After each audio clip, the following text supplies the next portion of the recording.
You want to go ahead and get started, or are we waiting on anybody? Okay. All right, let's go ahead and call this June 9th meeting of the Comprehensive Plan Steering Committee to order. And I know our first item on here, number 2, is a presentation discussion of a report describing the city's existing conditions as it relates to the comprehensive plan update process. Includes a review and discussion of the background data utilized to assist with the development of the plan.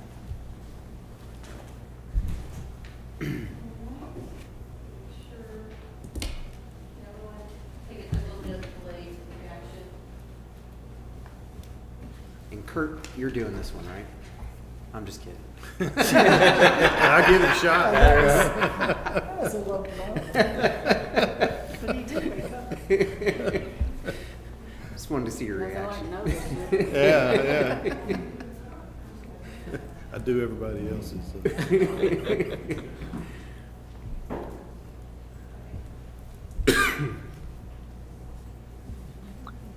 So, Elena, do you want us to start, or do you want to do just some give me a introduction? moment, Francois. Certainly.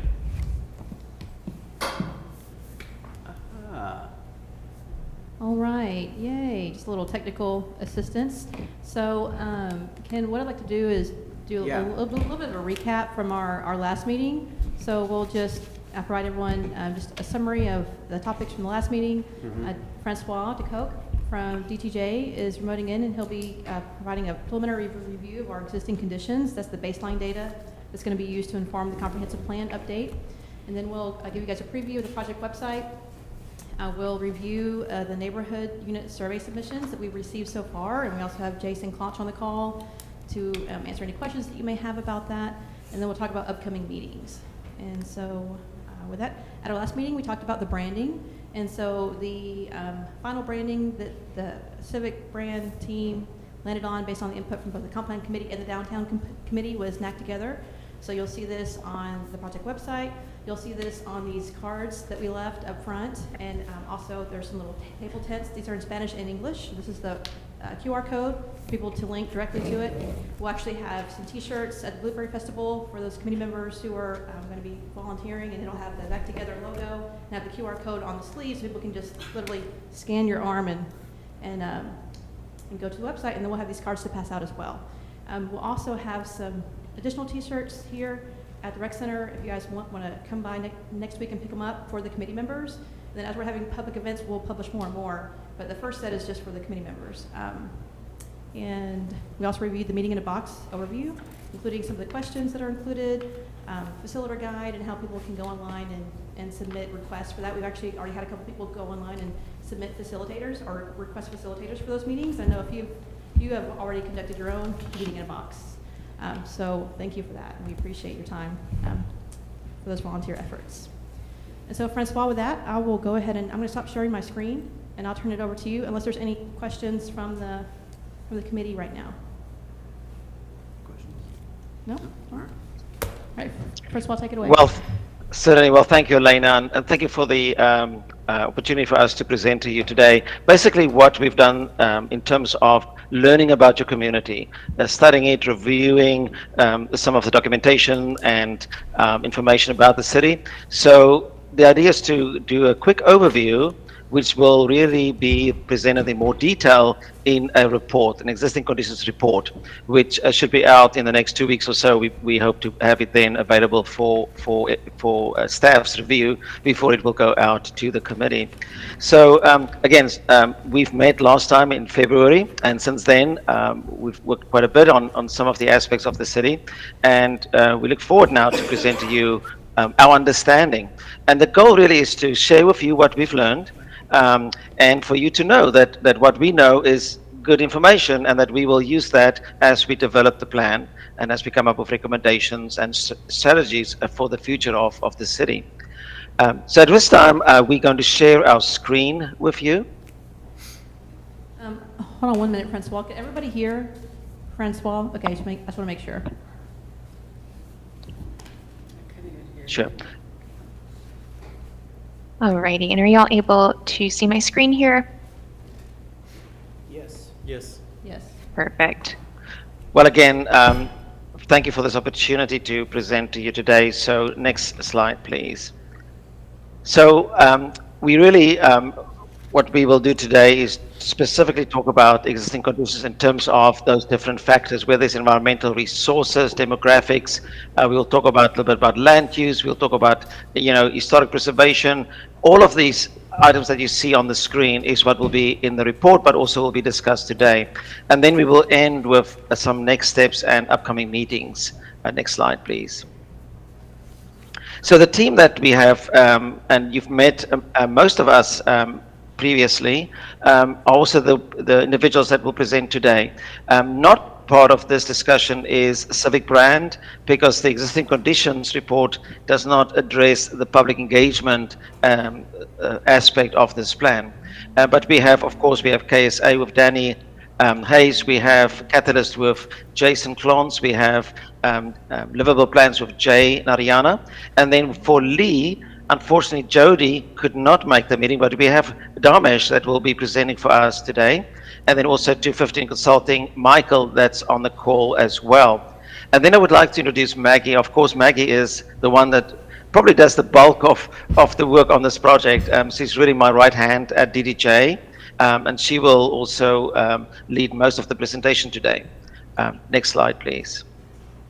Now, just to understand where we are in the process, this is what is also shown on the website, of course, but the pre-planning phase, which we have now come to an end of it with the existing conditions report, happened between March and, of course, the end of May.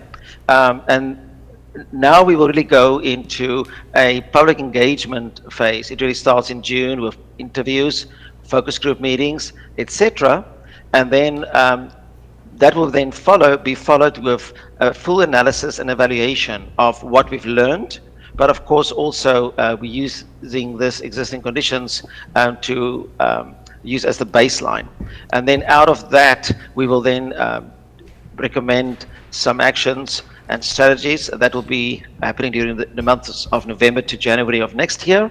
After that, implementation plan, report writing, and adoption, which still is planned to be around April of next year.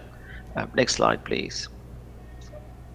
So at this point in time, I'm going to ask Maggie to take the lead in a discussion. Maggie. Alrighty, well, I am here to give you an introduction on our efforts recently. We'll be presenting our findings based on the research we've done on your community. So city staff has provided us with really an incredible amount of background material. So we've been reviewing that over the past month or so. So this report is based off of that information, along with publicly available information like the US Census Bureau data, and also discussions with city staff that we've been having on a near weekly basis. So some really valuable insight, also some great insight that we received while speaking with you and similar committees in the past couple months here. So to discuss some regional context, the study area for the Nacogdoches Comprehensive Plan includes all land area within the actual jurisdictional boundaries of the city, which is bordered by unincorporated Nacogdoches County on all sides. So we're looking at the regional context here for Nacogdoches County. So obviously Nacogdoches is the largest city here by a landslide. We're about 28 square miles almost. You're at the heart of the county, definitely the largest city in that 2-mile ETJ. You can see city of Lufkin in the adjoining county. And then some major components are the Angelina National Forest, which again does not enter the city limits, but does enter the county limits. So that still affects y'all in terms of, tourism, things like that. And we'll also discuss later in the presentation Lake Nacogdoches further to the west, which is controlled by the city. And then this is our study area and local context. So again, you can see the city boundary here, followed by the 2-mile ETJ. And then this green line here is the CCN, which is the utility service area, basically. It's a certificate of convenience and necessity. And this is essentially an area where the city can provide retail water and sewer service. So, you guys probably know you get your water from Lake Nacogdoches, and even though that is not within the proper city boundary, all of this area allows the water to be received by the city. So again, we have that 2-mile ETJ, and then Lake Nacogdoches located 10 miles to the west. The ETJ of a municipality is the unincorporated area contiguous to the city's corporate boundaries. It's typically based off the population, which is how yours ended up being 2 miles. And it allows for future growth in those areas. So now to get into environmental resources, you guys are in a unique region where swamplands to the east meet forests to the west, and that results in really great diversity and natural features, as you know. There's forests, prairies, marshes, lakes, rivers, all that good stuff, and great biodiversity located within those, and as a result of that variety. And then diving into the piney woods in a little more detail, timber and cattle industries really dominate the region here, though the farms and ranches here are smaller in size compared to those in similar areas of the state, so kind of more family-focused farms.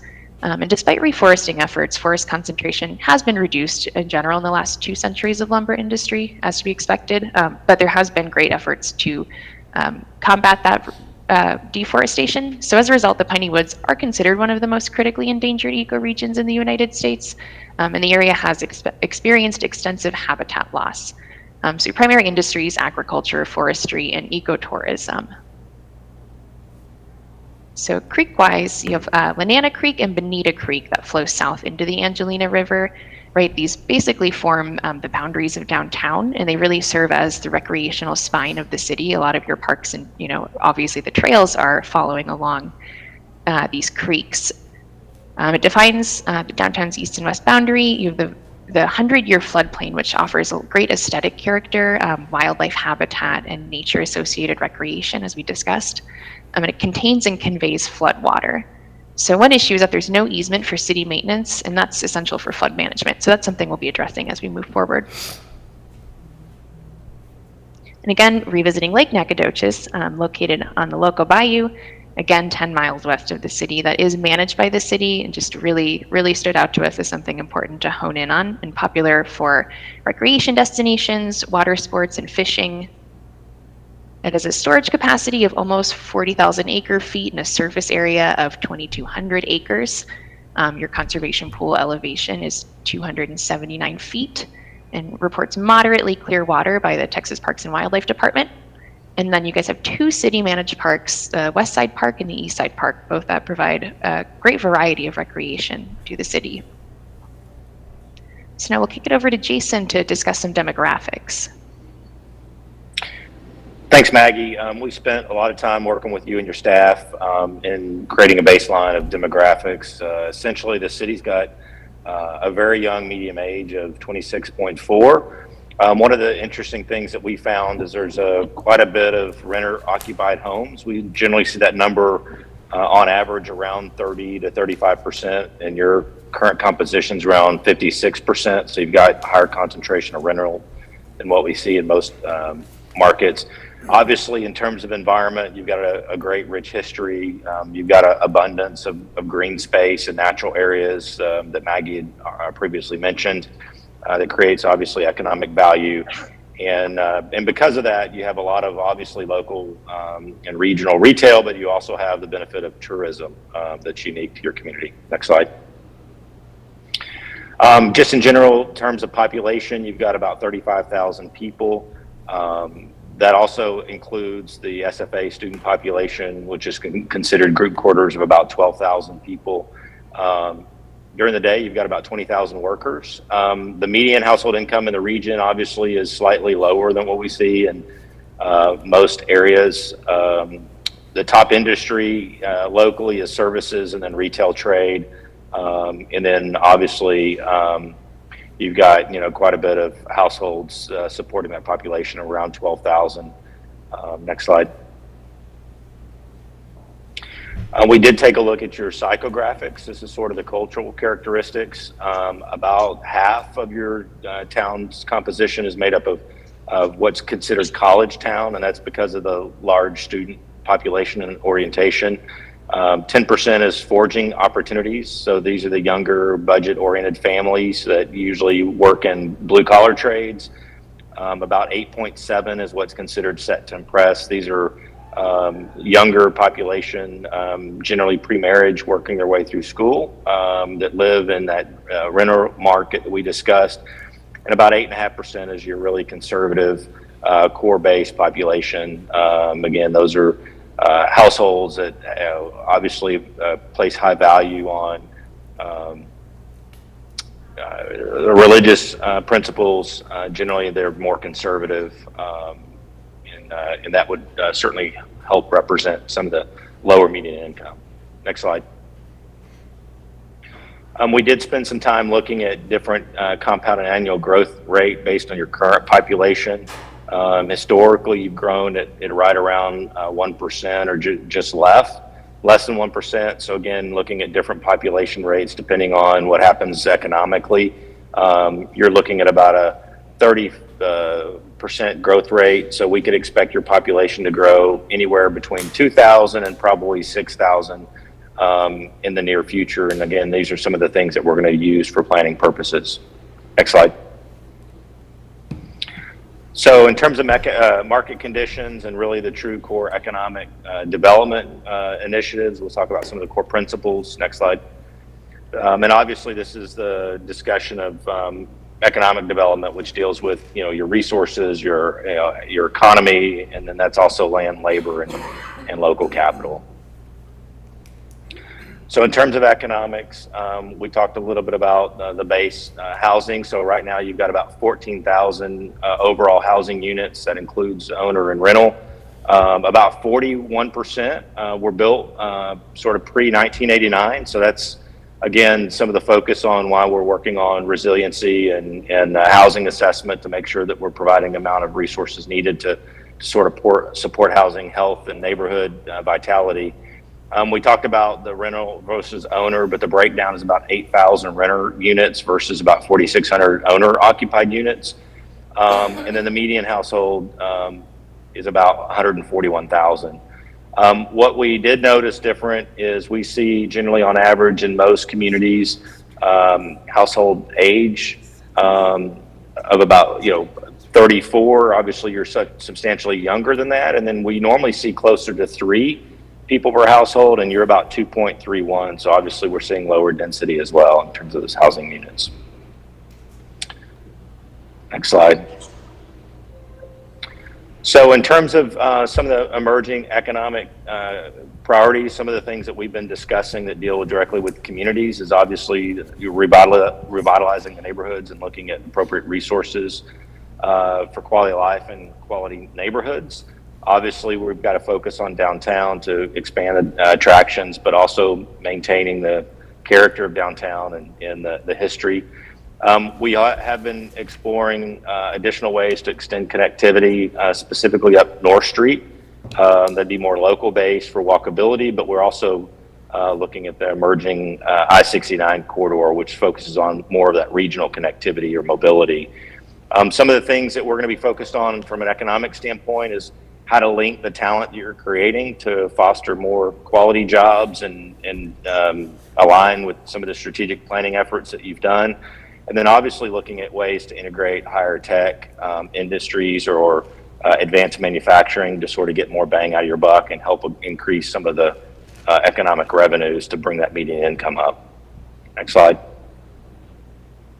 So I'm going to let Sam, who's one of my associates, talk through a couple of the strengths, weaknesses, and then I'll jump back in to sort of clear up the rest of the slides. Thank you, Jason.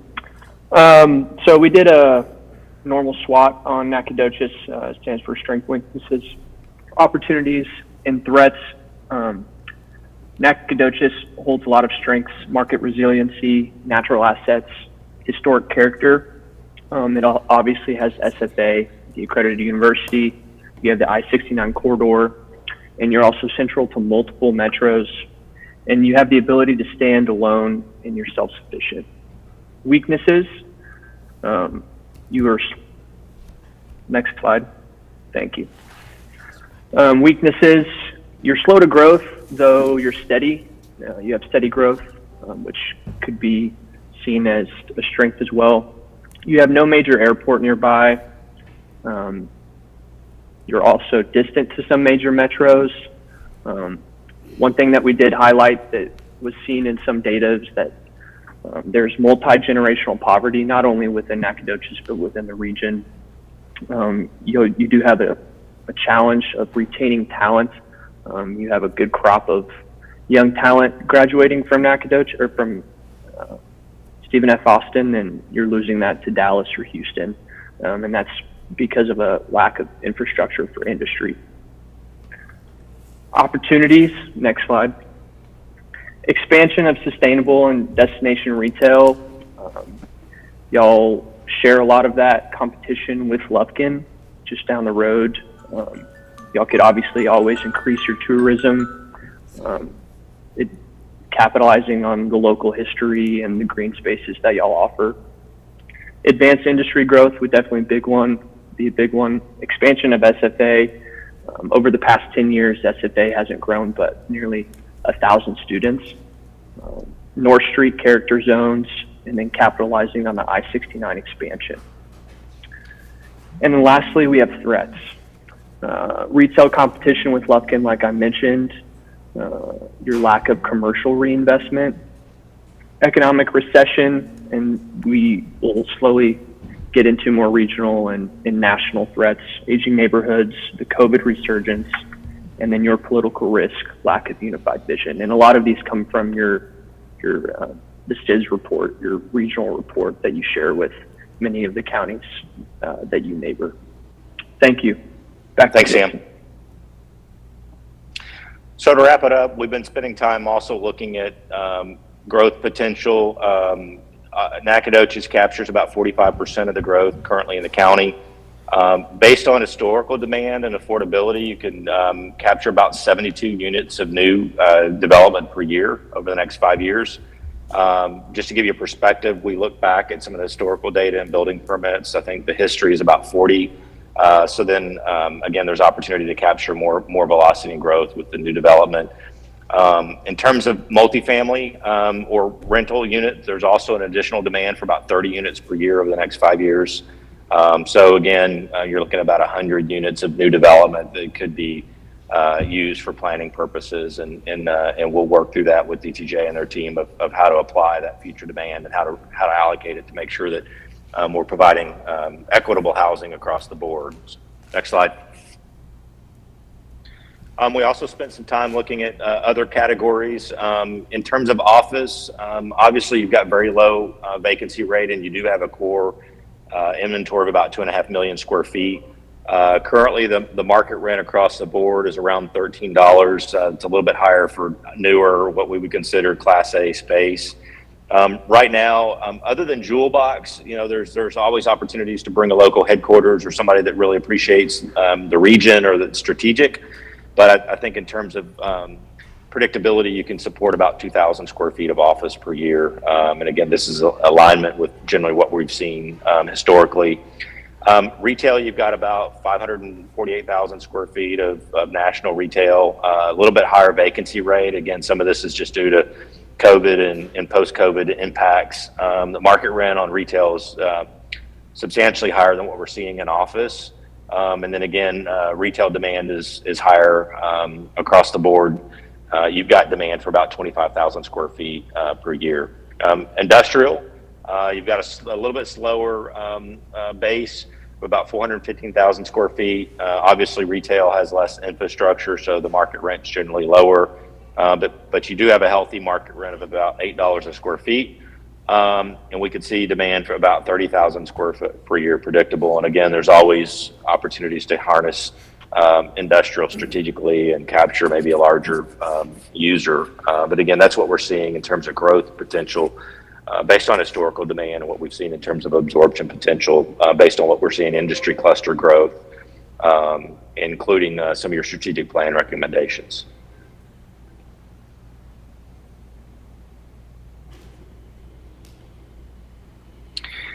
So some of the key themes that we're working off of is obviously we want to continue to grow the economy, but we don't want to do that at risk of ruining the historical character. So we're going to look at ways to not only inform growth, but preserve the historic character. One of the key things that we're seeing is integration of that open space and natural assets. That's one of your assets, and there's a lot of floodplain and creeks and natural areas that obviously can be leveraged for commercial opportunities, including destination restaurants. We're going to focus on neighborhood revitalization to make sure that we don't lose any value of the existing neighborhoods. That's a great way to sort of maintain your core ad valorem base, and then we're going to look for managed growth across the board, across those industries, with really a focus on retaining that talent through appropriate industries and making sure that we're leveraging that with higher impact jobs to bring that median income up.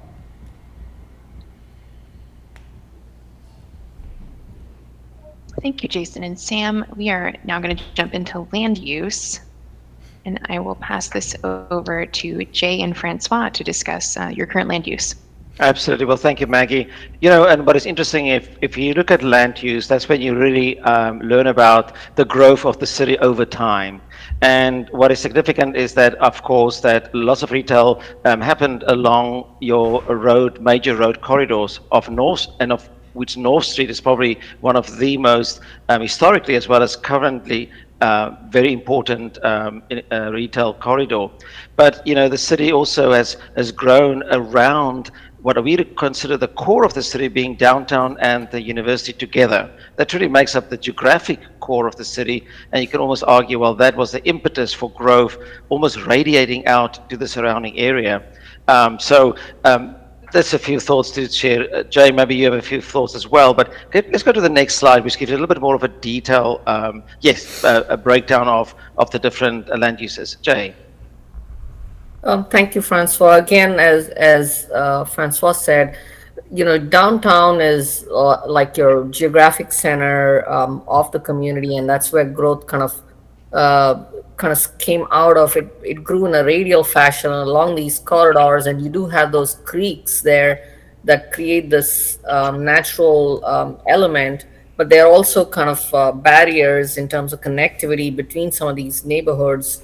And as we drove through some of these neighborhoods to the south of downtown and south and west, where you have some of the older neighborhoods, and along North Street, you know, that's kind of like your core development that happened, you know, 50 years ago. And then the newer stuff is east along University and northeast of the community, in the loop road there, along 59. So just looking at, I think the assessment of the neighborhoods is going to kind of dovetail very well with the land use. So we can kind of look at neighborhoods and classify them based on the level of intervention and attention that we need to pay in terms of recommendations moving forward. You know, and every time that I look at this map, I see something new, and it's fascinating to see that, you know, the one thing I did notice before was that North Street seems to be built on the ridge between the two creeks. But then if you look at the railroad, that also followed the creek line, but on the other side of the creek. So obviously the creeks rather, had a major influence on the growth of the city over time. So there's so much to learn about, you know, again, the growth of the city if you look at the land use map. Next one, please, Maggie. So at this point, I believe we're going to ask Pradesh to share some transportation slides. Pradesh. Thank you. So what we have done so far is we've reviewed the existing thoroughfare plan. We have looked at the existing roadway cross sections, identified them using Google Earth, and then we have reviewed the plan and existing cross sections and compared them. Next slide. This graphic shows the existing cross sections of the arterials and the collector roadways in the city, and identify the 5 types of existing cross sections. You've got 2-lane undivided, 3-lane undivided, 4-lane undivided, 4-lane divided, and then the 5-lane undivided cross sections. The number of lanes are labeled along each roadway segment. And the segments that are shown in the neon green and labeled as 99, those represent the roadways that are on the thoroughfare plan, but do not exist right now. Next slide. This graphic shows the roads with the planned number of through lanes according to the thoroughfare plan. And the labels show the existing number of lanes in this particular exhibit. The major arterials, which are 4-lane divided, shown in red, and minor arterials are 4-lane undivided roadways shown in the orange. Those are considered built according to the plan if they have 4 or 5 lanes with or without the median. The collector roads are considered built as per plan if they have 2 or more lanes. Next slide. This graphic shows the roadways that are built with the number of lanes and approximate cross-section that is already called for in the thoroughfare plan. You can see the Park Street and segments of North Street, those match the thoroughfare plan cross-sections. Stalling Drive or US 59, that's classified as a freeway and shown in red. It has 4 lanes with a median, but it's not fully access controlled right now. Next. This particular graphic shows the roadways that are not built with the cross sections that match the current thoroughfare plan. And most of the arterials have 2 or 4 or 5 lanes, but do not have medians as called for in the thoroughfare plan. And most collectors currently have 2 lanes rather than the 3-lane cross sections that's called for in the current thoroughfare plan. Next. So this kind of summarizes the transportation issues and maybe even opportunities. Historical traffic volume counts suggest that they've been steady for the most roadways, and there is little traffic demand related need for the expansion of the existing roadway network. It appears TxDOT and City may have been focused more on the maintenance right now of the existing roadways. The existing volumes on North Street, which are in the 15 to 20,000 vehicles per day range, they're high for a 3-lane roadway, but on the low side for a 4-lane roadway. So there are opportunities to reallocate some space to enhance pedestrian and bicycle facilities along portions of North Street, along with enhancing parallel routes like Pearl Street.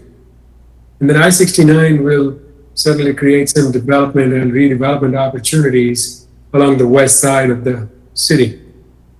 Yeah, I think what is important about this slide, probably that Dharmesh just shared with you, was the fact that, you know, the I-69 corridor, as it develops, definitely provides opportunity for North Street to change over time.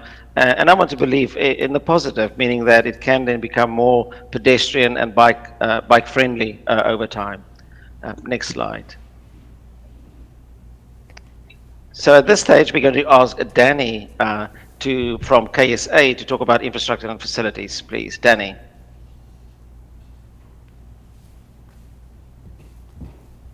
You're muted, Danny.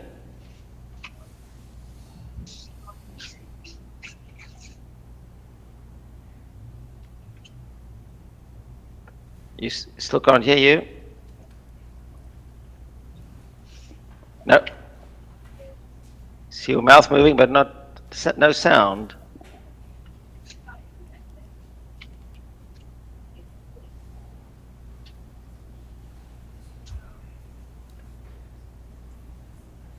Is that better? Oh, now we can hear you. Yes, Danny. Go ahead. Thanks. Default microphone picked up the wrong way. Yeah, I know. Starting with water facilities, currently Nacogdoches is what I would describe as a dual source system. They have surface water from Lake Nacogdoches and 9 groundwater wells, predominantly located in the southern and western portions of the city. Total water production capacity, obviously these numbers, a lot of these numbers came from the TCEQ Drinking Water Watch, which is a repository of information collected by the TCEQ. 38 million gallons per day of total water production capacity. You can see the split between surface water and groundwater. That represents the total amount available if you had to produce. The groundwater side, you have to be careful about that with trying to run too many wells at the same time. You could create some subsurface issues that would reduce that number. In terms of total storage, which is all of your tanks in the system, over 21 million in total and just under 3 million in elevated storage. At present, obviously we might have some little discrepancies here between current city data. We'll verify some of this, but TCEQ shows you at about 6.8 million gallons per day average. and about 14.5 million gallons per day on the maximum day, which would occur during the summer. As we talked earlier, where they were talking about growth, as the city grew, so did the water system. And because of that, as things changed with the outward growth and topography of the city, you've now got 5 distinctly different operating pressure zones within the city. The pressures within those zones are set by the elevated storage tanks that are spaced throughout the city in those zones. Looking forward with issues faced by your water system, we are the oldest town in Texas, and as such, we have old infrastructure. So we've got lots of aging infrastructure issues and probably some small area deficiencies that creep up with pressure, capacity, maintaining disinfection residual. Those are some operational things. The city does maintain a separate and highly detailed master plan for the water system, last completed in the early 2000s. A lot of the projects in there have been constructed. There was an expansion of the water plant done with that master plan. And so we're going through those documents right now, finishing up some details on the proposed projects there, what's been done, what was deferred, and probably we'll be looking at the next round of water system master planning coming up in the near future. Next slide, please. Moving on to wastewater side, wastewater treatment plant is located off of Lenana Creek in the southern portion of the city. It is a conventional activated sludge treatment process. It's very common across the state. Currently permitted for 12.88 million gallons per day of average daily flow, and the plant is capable of handling a 2-hour peak flow of 26 million gallons per day. Topography, again, is the issue here with your sewer system and wastewater system. The collection is largely gravity-based, so it's a series of gravity-based lines and manholes. They ultimately get to the bottom of the hill, and you'll have approximately 10 wastewater pumping stations that are spaced out throughout the city to address this terrain issue that ultimately delivers everything to the sewer plant. We do have a sewer use regulation in place to address industrial pretreatment and to control discharge of pollutants to the wastewater treatment plant from industry and even residential customers. Again, issues faced by the system are aging infrastructure. Older sewer systems throughout the state were built with vitrified clay tile pipe that over time has caused lots of what we describe as inflow and infiltration issues, where stormwater finds its way into the sewer system, and under high rain events you can get a hydraulic capacity overload that results in sanitary sewer overflows. And again, same thing here with the master plan. There was a large master planning effort for water and wastewater in the early 2000s. So going through those documents right now to finalize the details of the project's done. And coming forward, we're going to have, I know we've got some projects in the works, the city capital planning for some pretty major sewer infrastructure going forward. Next slide. Storm drainage, a little bit different. It's not necessarily a regulated entity like water and wastewater would be. It's largely natural features, creeks, tributaries. 2 major drainage basins are Bonita Creek in the western portion and Lenana Creek on the east. They come together south of town into the Angelina River. Sparsely, spaced throughout the system, you have localized stormwater collection systems with inlets and pipes and roadway culverts that discharge ultimately to the natural drainage basins of Bonita and Lenana Creeks. Over time, development has increased stormwater runoff rates, which have resulted in localized flooding due to capacity issues, particularly as stormwater makes its way into existing areas where we have these undercapacity inlets and pipe networks. Within the city's development standards, they do have a stormwater detention policy for all new developments. This was created in an effort to limit stormwater discharge of new developments to try to mitigate their impact on existing infrastructure, but capacity issues still exist. Unlike water or wastewater, the city does not have a detailed master drainage plan that details specific needs and recommendations. There have been some flood studies conducted in the mid-1990s that did discuss aspects of regional stormwater detention ponds. At present, I don't have any recollection that the city has moved those plans forward, instead relying on the small development standards for stormwater detention in new development. Thank you, Danny. We are now going to jump into Parks and Recreation. So in our review of all this existing material, we looked largely at the 2017 Parks Master Plan, which was your most recent master plan. And this was the first one that included trails and recreation along with parks. And this followed up the 2003 Parks Master Plan and its 2009 update. And all of these plans really looked at things like implementation considerations and prioritization of needs, wants, and specific projects for both the near-term and long-term actions. That specific plan looked at 2009 to 2012, 2013 to 2015, and then 2016 to 2023. So as we move forward, we'll kind of look at where, what was implemented, what was missing, those types of things. So here's a map of your existing parks, trails, public attractions, and schools. One thing with the schools we noticed, the previous Parks Master Plan noted that NISD-owned playgrounds and open fields on school campuses currently supplement the assortment of city-maintained parks across the community. We think this will work, as kind of a gap to fill in the interim, but we definitely believe that the city should be able to fill those gaps on its own and not have to rely on NISD parks. Those can always supplement in addition, but should not be relied on. So that's definitely something we'll be considering as we make recommendations moving forward.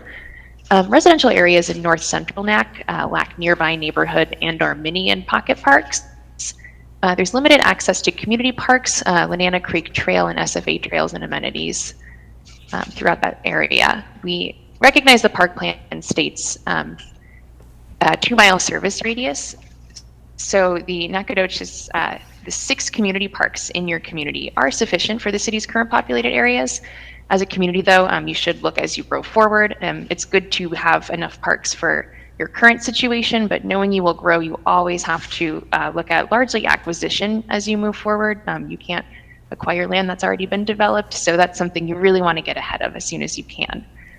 As a community, you guys have focused more on developing community parks as the city has grown versus the smaller neighborhood or mini and pocket parks.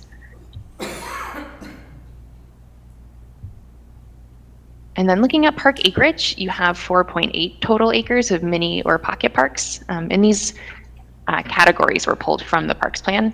And then we have 26 acres of neighborhood parks, 126.5 acres of community parks, 43 of regional, and then 191.7 of special use facilities. So you're nearing 400 acres of parkland. For trails, there's the Bonita Creek Trail at 1.9 miles and the Lenana Creek Trail. The proposed trail extension that loops all the way along the north would complete your full loop trail around the core of the city. So we are excited to also look at the feasibility of that as we move forward, because that will be a great benefit to the city, right? There's so many kind of flagship events you can have related to a loop trail, things like races. It's just really going to be a great benefit. So we will review that as we go forward. And another important note, the Lenana Creek Trail crosses through a lot of SFA-owned property for a substantial portion of the trail. So that is likely, we'll do a little more digging, but likely why that is so substantially longer than Bonita Creek. So now we'll kick it back to Jay for historic preservation. Thank you, Maggie. Again, this is information that you all know very well and related mostly to downtown and the surrounding neighborhoods. The city does have 5 historic districts. That's downtown, Stern Hoya, Virginia Avenue, Washington, and Zion Hill. And the city also has additional landmarks that are throughout the city. Next slide.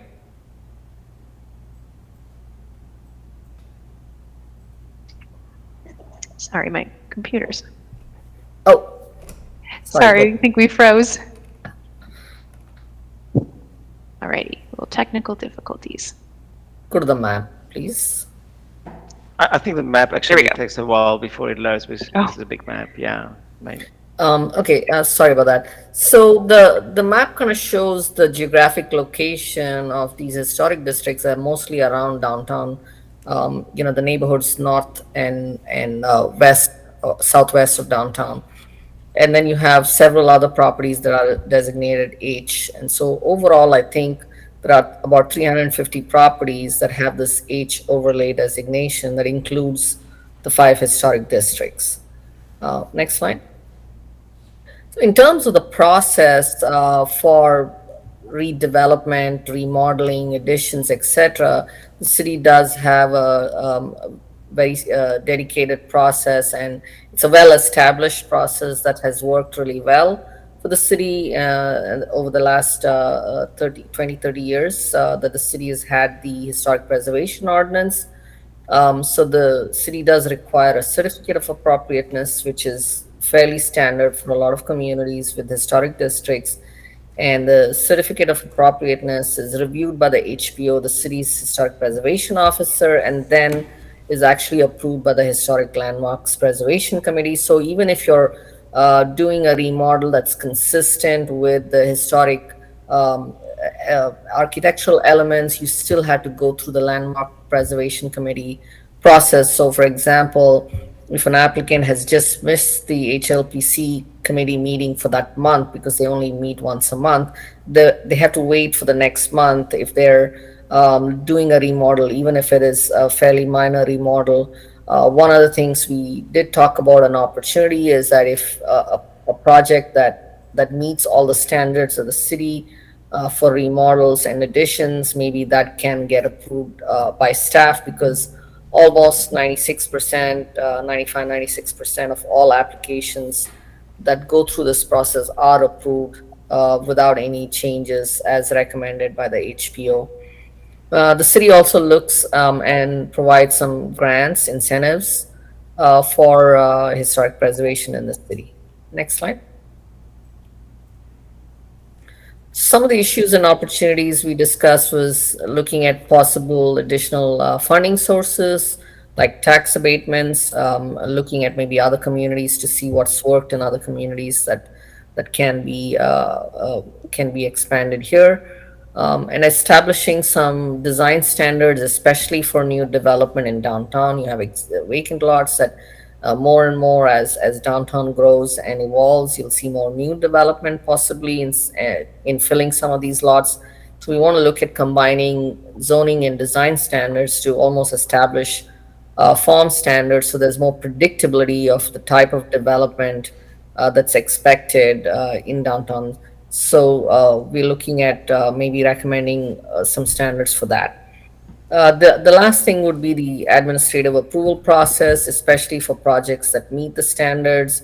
That could really speed up projects approval, and actually have, it's an economic development initiative, and a lot of communities trying to streamline approval process and eliminate red tape and process that doesn't really add any value. So that could be something the city could look at adapting. Yeah. Go ahead, Jay. No, that's all I had, Francois. Sorry. Yeah, what I wanted to add, what Jay just shared with you about historic preservation, and of course, there's so much associated with downtown.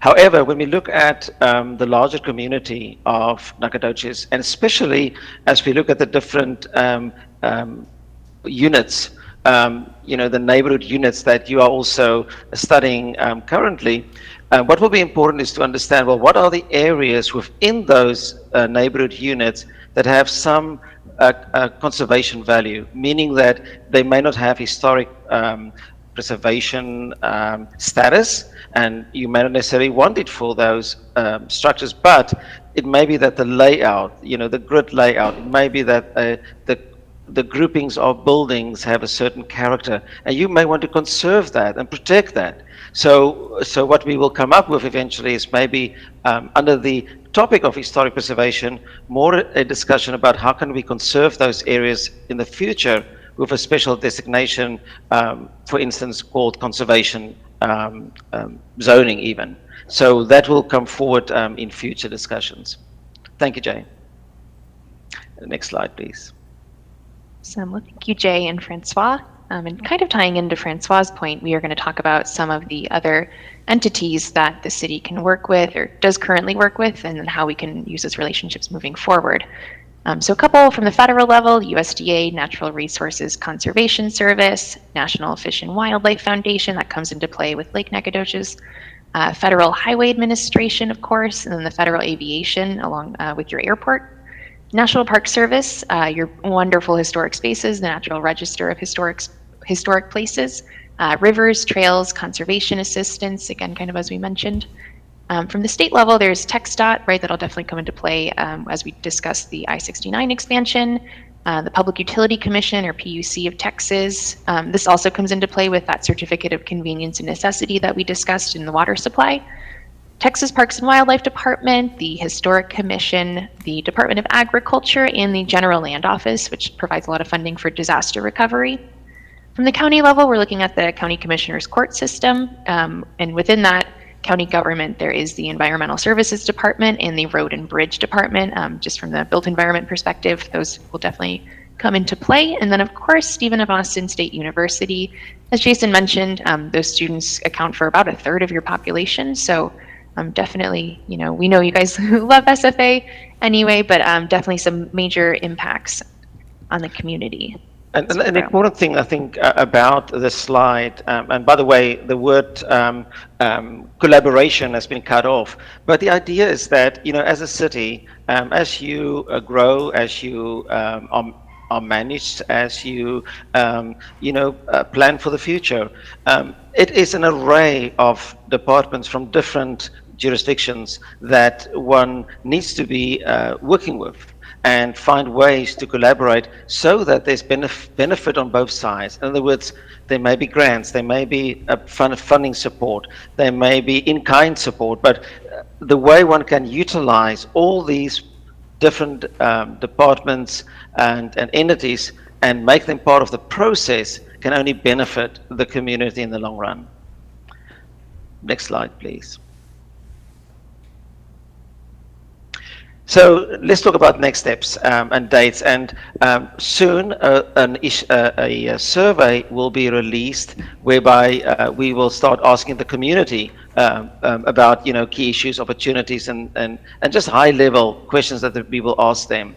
The next important date from the process point of view, at least for the downtown part of the study, is to have an existing conditions findings meeting with them, and that will be August 10th. So it's similar to the one that we have now with the CPAC, but that will be with the DTAC.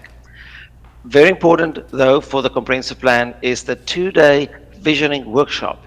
That is scheduled for August over a 2-day period, 25 and 26 of August.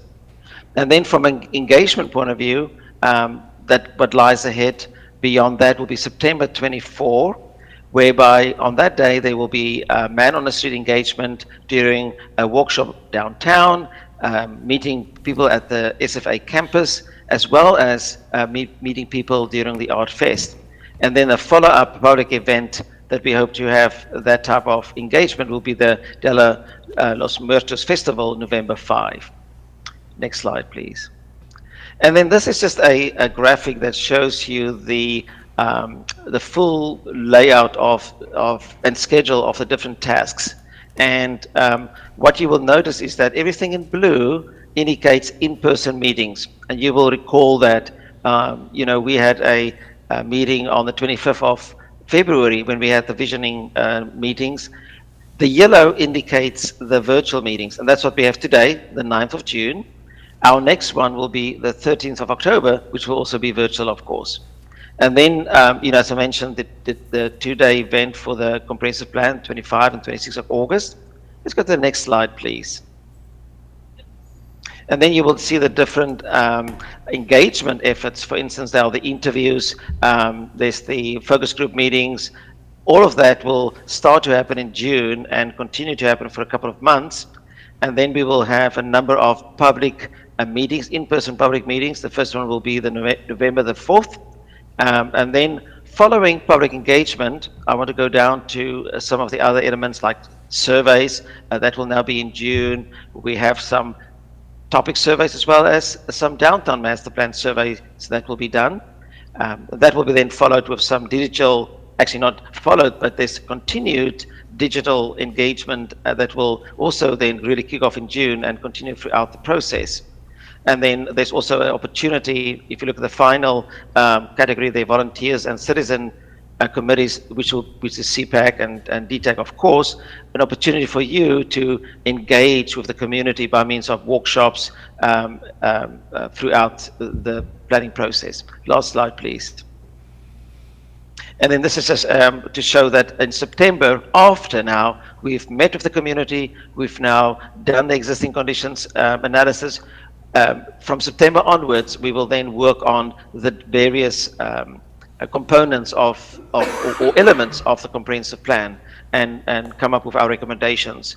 That will then take us, as I mentioned, through to the end of the project around about April. What happened was that the whole schedule had to be compressed slightly because of the two-day event that we had to make sure happens not in the middle of the summer, but rather at the end, so that we can capture the attention of more people. So that really ends the discussion of existing conditions, and would want to know whether there are any questions on your end. So, Francois, I know you covered a lot of material and kind of got into the weeds on some transportation, some drainage, some infrastructure. And so what we'll do is we'll send a PDF copy of the presentation to the group. And I'm sure that you guys will have questions over time. And so when we meet next time, we can go over those in more detail. Or in the meantime, if you have questions, just feel free to reach out to staff or city engineer, and we can answer those. This is just meant to kind of be a preliminary overview. There will be a much more detailed report that'll be presented to City Council and that will be included in the overall comprehensive plan. So they just kind of today we wanted to go over some preliminary findings and just and give a broad overview, even though there's a lot of information about the different existing conditions of the community. And so I know they also went over a preliminary schedule for future public engagement meetings. Staff is also going to be conducting additional public engagement meetings where we're going to be going out and conducting kind of our own meeting in a box and focus groups with specific groups. Based on the connections and social networks of this group and based on groups that we know are kind of historically underrepresented. So in addition to those that you saw, there's going to be a whole other set of staff-led and staff-initiated public engagement events as well. So you know, really kind of not duplicating the efforts, but getting as much exposure as we can. And so if you guys have any ideas, we did take several of those contacts that you guys provided in the murals and created categories and contacts for those different focus groups. And so we'll be reaching out to you, potentially get some more detailed contact information, phone numbers, emails for some of those names that you provided.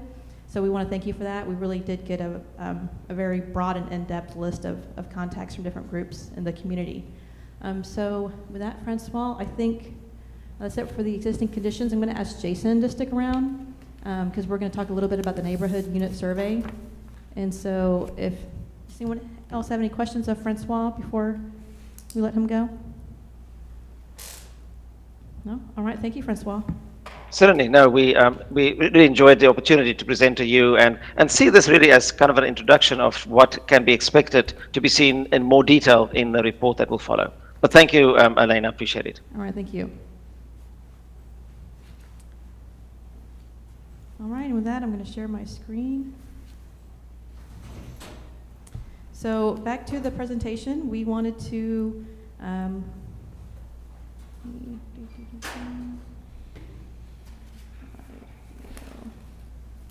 right, so next we want to give you guys a sneak peek of the knactogether.com website. And so this is the project website for both the comprehensive plan and the downtown plan.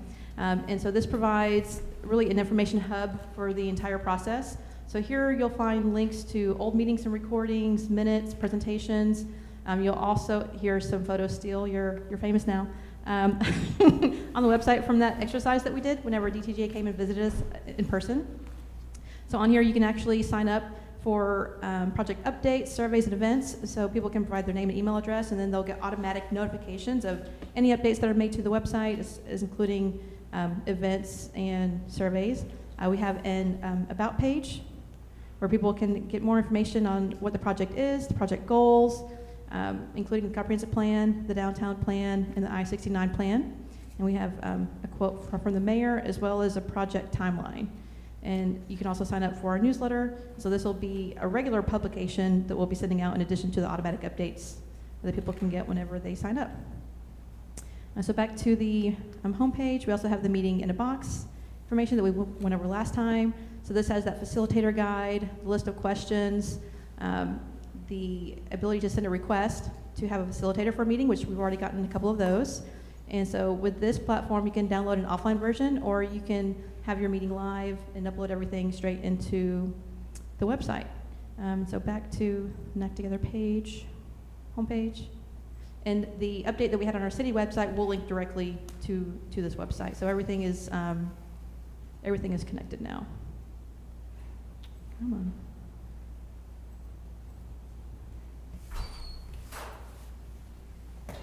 All right. Again, this is, as you scroll down, there's a project overview and where we are at in the process, submission of your email address to sign up for notifications. And then over here on the menu tab, we have home, about, the project team. So this gives you an overview of the Comprehensive Plan Advisory Committee members, as well as the downtown committee members. And if you'd like your photo on the website as well, you can, I can take a photo of you today, or you can submit your headshots, but we were thinking we'd actually put images of the comp plan members so people in the community become familiar with who you are, and they recognize you whenever they see you at events. We also have staff contact information, as well as a list of the different consultants who are working on the project. We also have events, and so this is current and upcoming events, and this is an evolving webpage, so as events are scheduled, this will be updated, and so people will have access to this, and they can go online and find more information about our different upcoming events, including the 2-day visioning event, the Blueberry Festival, and then we have a resources page. This is where we have our information for our online planning library with a link to the library catalog. People can go and find those books.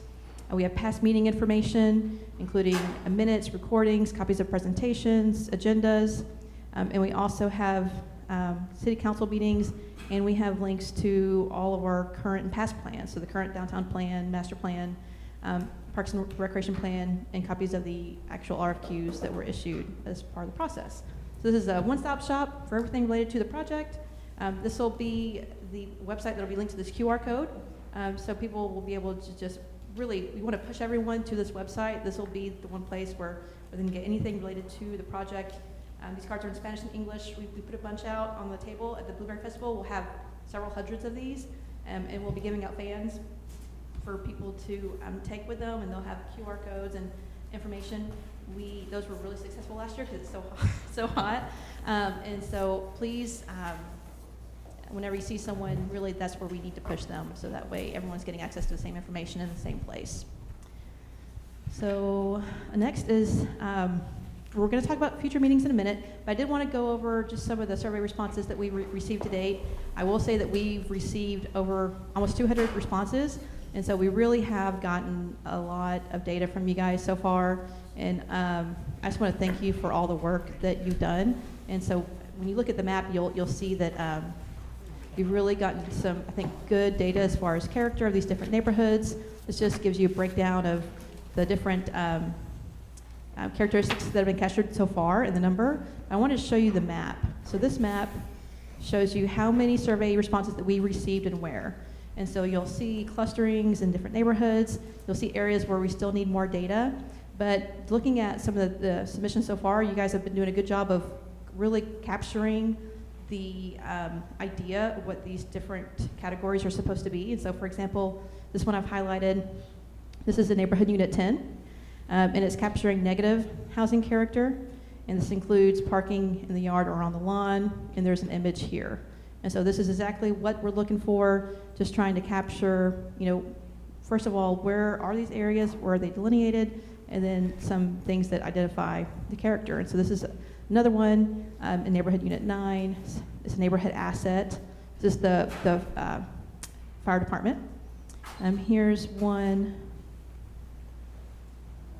This is in neighborhood unit, I believe it's 8. This is negative, includes just some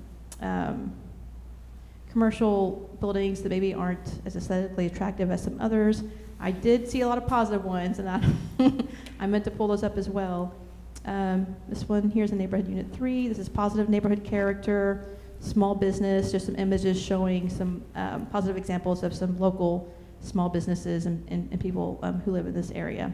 So great response so far. I think there's just a couple of neighborhoods where we want to capture a little bit more information. And that includes, I believe these are really mainly neighborhood units 3 and 4 and 6 and 7. And so I'll reach out to you guys individually to see if you need any assistance, or if people who already have submitted a lot of responses in one neighborhood want to assist others. But really it's these northwest sectors of the community here and some areas south of town in between South Street and South University. But we have gotten several responses, and the responses you have been really great. And so I wanted to open it up to the group to see if anyone has any questions about the survey so far. I've sent these to Jason Clonch. He's the consultant from Catalyst who's helping us take this data and put it in a form to help us characterize these areas in more detail, so he can answer questions too as far as the purpose of the survey and what the information is going to be used for. So at this time, I'll just open it up for any questions from the group about the survey. Some of the areas in town, you just can't, some neighborhoods, you just cannot walk through and take pictures. So what I've done is I've met with some leaders in those communities, and we've gone around and met people in the community so they don't think that you're just running through snapping shots, because they don't have that kind of confidence that you could do that with. So we're at the point where we can take some pictures in those areas, and those people are opening up with the kinds of things they think ought to be done. That's great. In those areas. And staff can do that too. So if there's areas you guys are finding difficult, let staff know, Well, yeah. and we can help you guys go out there and take some pictures and in city vehicles. One of the things he had on there before was that festival park. Well, I went around with Gary Roberts to a lot of the areas, finding all the houses of prostitution, the drug areas, all those things throughout the city. And the festival park in the evening, there are areas you can't go through because it is a prostitution area. And then even Gary won't go down through certain streets after a certain time, or even in the daytime. So there are just some areas that really need to be given as sections that need help, but you can't just walk around, you know, and snap pictures. Yeah. Yes, ma'am. Oh, I was going to ask a different. Yeah, no, thank you for mentioning that, and that's something that city staff can help assist with, just because we're familiar with those areas, and so it might be easier for someone to go in a city vehicle and take photos and help assist with that. So that's we can do some of those. okay. Because we've met with the people a lot. So. Oh, okay, perfect. Well, great. Thank you. Thank you for that. Kathleen, do you have a question? Yeah, I had two questions. Yes, ma'am. One is a real specific one. Kurt had asked about getting a mapping of these fatalities, and I think it would be helpful for all of us to see a mapping of the pedestrian fatalities as we think through. I thought that was a great question. And Related to traffic, the pedestrian traffic? Pedestrian Okay. fatalities, because as we look at transportation for the city, and as we look at, walkability or whatever, to map that, just in the various places we've each been taking pictures, I think it would help us. So, and the other question I had is, I did do one of the meetings, and I found some of the questions were not very adaptable to Nacogdoches. Okay. They were kind of strange, and there were questions that weren't included that I would have thought might be included, like, what would you like to see more than anything else? Or, just some of those open-ended questions. So what do we do if we get stuff that doesn't quite fit into this format? Yeah. And has it been pre-tested here, or? I would submit everything. And so I think there's going to be things that are prompted, or questions that are prompted that aren't necessarily written out. And so I think we want all of it. Right, but I'm concerned, can we modify it at any time to ask, you know what I'm talking about, Larry? Yeah. To ask questions that are more appropriate to Nacogdoches? Sure. This seems to me like a general thing, and like the only one on historic is, do you want to expand the historic overlay or reduce it? And that's kind of a weird question in itself. Well, maybe, depends on where or what, or. Okay. So- Elena, I would like to add there maybe, and to say that, what a great question. And it's good to get this type of feedback. I'm so glad to hear this, because this is really a product that is for you and for your purposes. And of course, it's for the benefit of the comprehensive plan. But if you can ask a question a different way, because you know the more ins and outs of that particular item, absolutely. What I think can be very valuable, Elena, and I want to propose that as each one in the group have these meetings and they learn these things, that they want to ask a question slightly different, or they did ask a question slightly different, that they share that kind of, almost call it war stories with each other, where you tell each other, well, this is what we've experienced, and then we adapted this way, and hey, it was a good result or outcome, or we tried that didn't really work, but we tried something else. I think the more there's communication amongst you about your own experience in doing these meetings, will just benefit everyone all around. But I really appreciate you sharing that today. So Francois, it's not just that, we share what the problems we have with the survey or ask people to put, but if we're kind of locked in because we're uploading the comments in this format, I'm very concerned that we're not going to be able to get some of the essential information that we want to see. So we might want to pre-test and modify the survey and rethink about it just based on Nacogdoches. That's my 2 cents. I'm used to pre-testing, so I just... Yeah, that's also a valid thing to do, Larry absolutely. was going to say something too. Go ahead. Oh, turn it.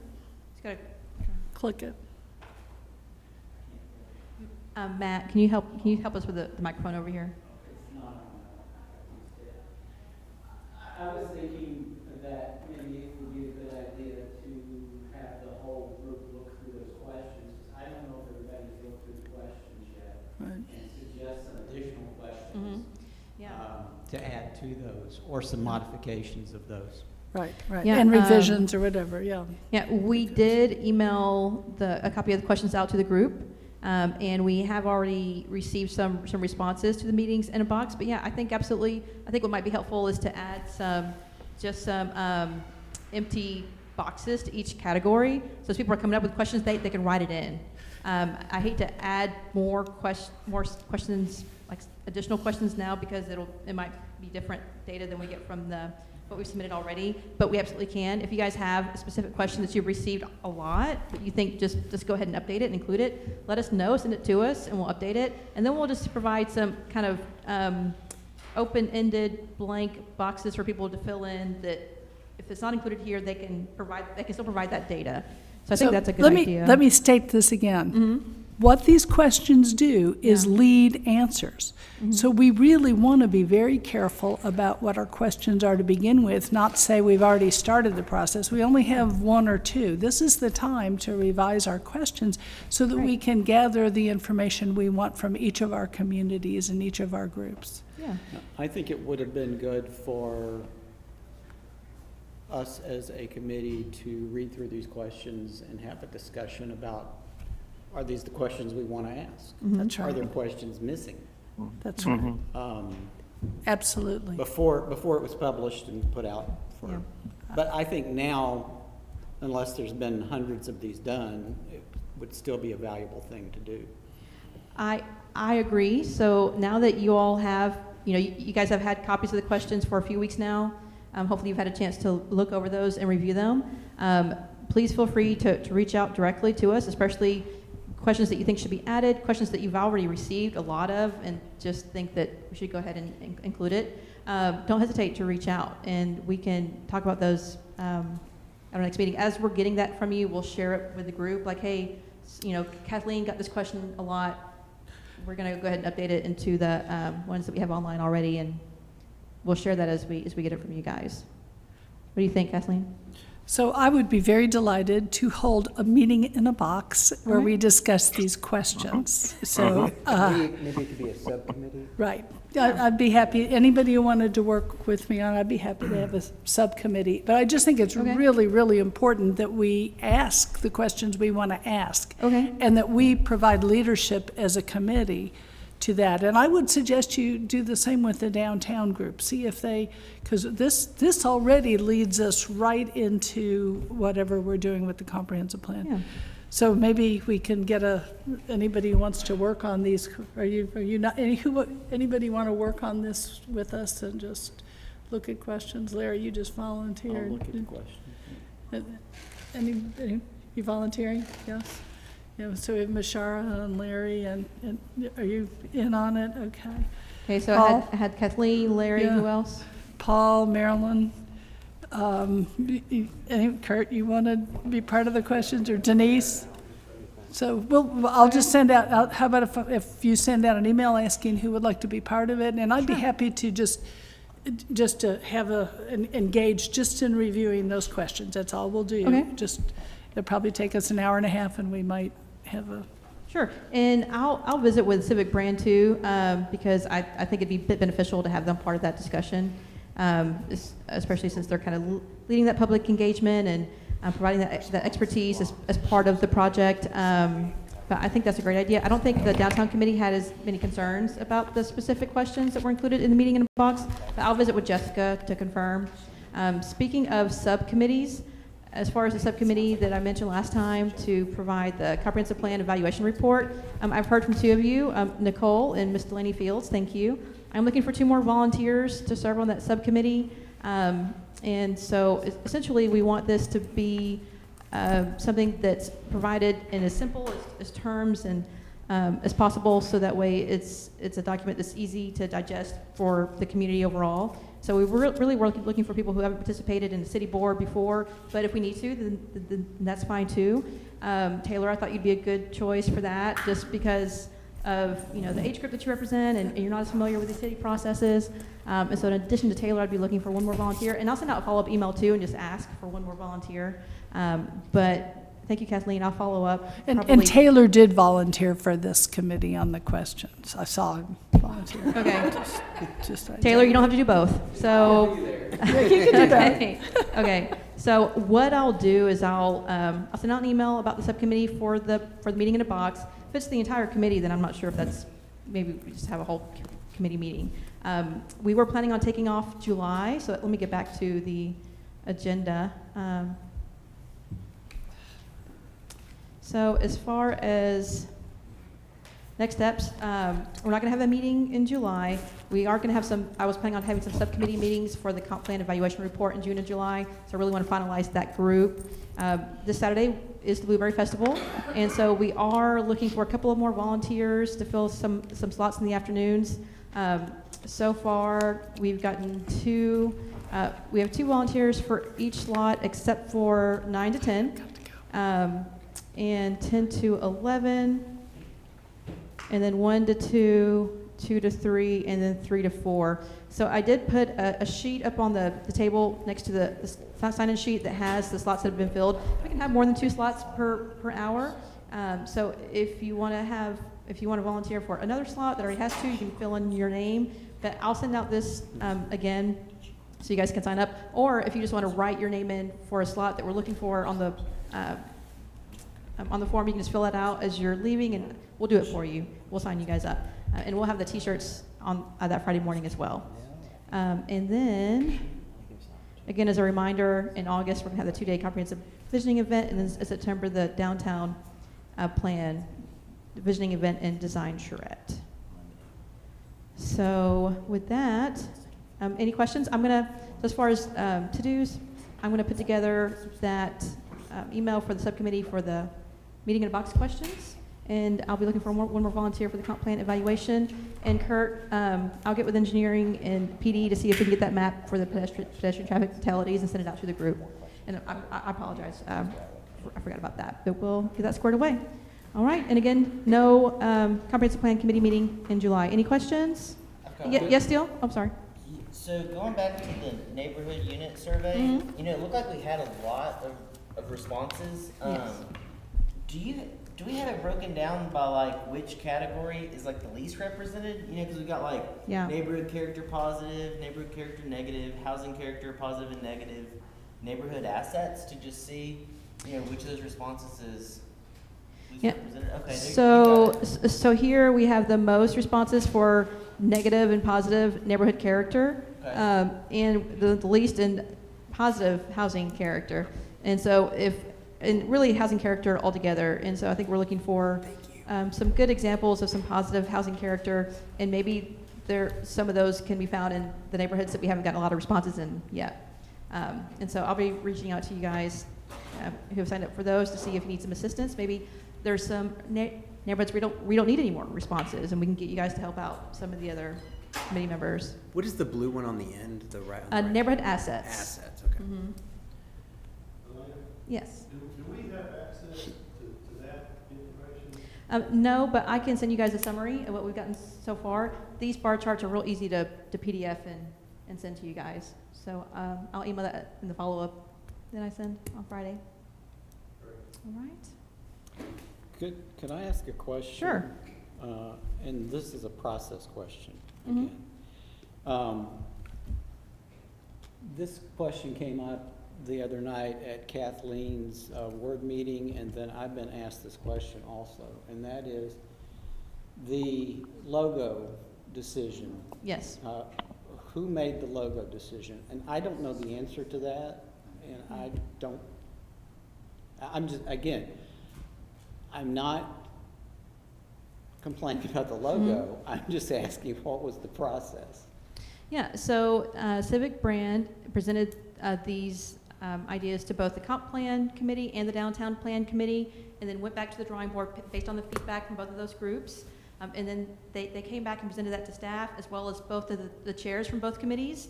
And based on that feedback, what was kind of the resounding overarching theme, and that's how it was chosen. So NAC Together was kind of the overarching common theme. I know there were a couple of people on this committee who weren't fan favorites of that, but based on the overall input, that was the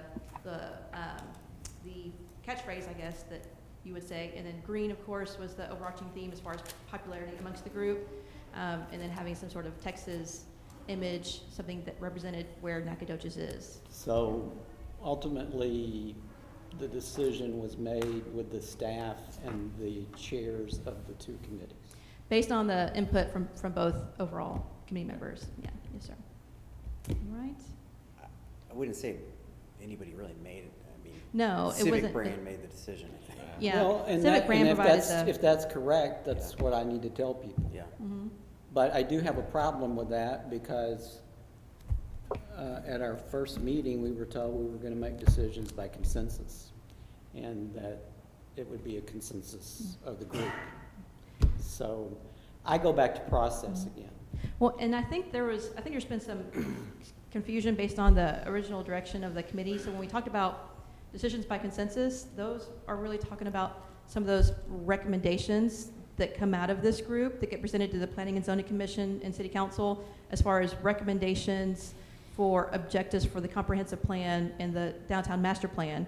So recommendations on how we're going to address our housing issues and how we're going to manage growth and how we're going to, like those really comprehensive plan, not necessarily project management as far as, managing the consultants and the process. It's really those land use policies and recommendations that come out of the comp plan.